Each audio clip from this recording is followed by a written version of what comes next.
તાક ચિક ચિક તાક તાક આ પ્રાણોભાઈ આ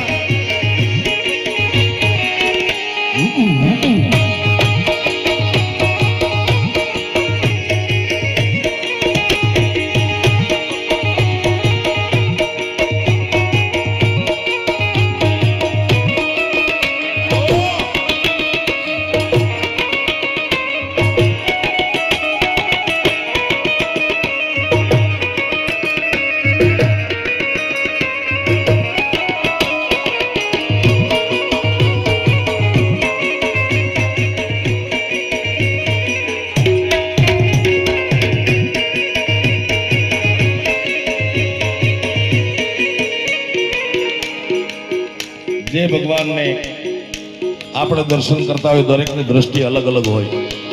અમારો ગીરનો માલધારી ચારણ, નામ એનું રાજો ચારણ, એને કોઈએ પૂછ્યું કે દ્વારિકામાં કનૈયો બેઠો તમને કેવો દેખાય? અને એક પણ ચોપડી ભણ્યો નથી. એ રાજો ચારણ લખે એવો તો દુનિયાથી નોખો કહેવાય,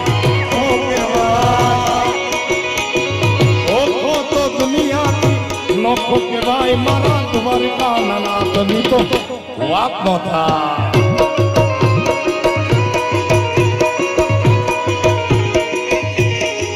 મીઠુડી મીઠડી એ મીઠી મીઠડી મીઠુડી ધરતીના મીઠા ભગવાન મેં તો દરિયાના ફળિયામાં દીઠા ભગવાન.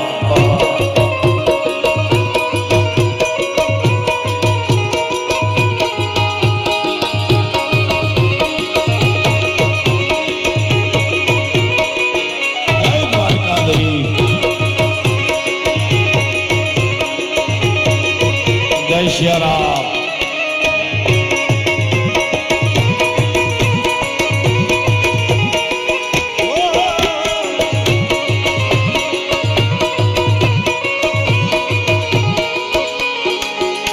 એ ચરણો પખાણે જા સાગર ગંભીર, ખળ ખળ ખળ વહેતા જા ગોમતી નાની. ચરણો પખાણે જા સાગર ગંભીર, ખળ ખળ વહેતા જા ગોમતી નાની. ને જો મારા ઠાકરનું આ ભેલે રાય મારા દ્વારિકાના નાથની તો વાત ન થાય.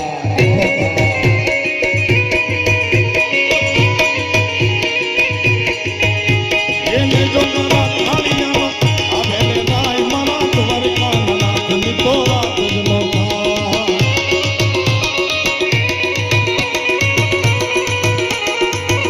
પણ મધ્ય ગુજરાતમાં કૃષ્ણ પરમાત્મા બેઠો છે, અહીંયા કનૈયો તો છે.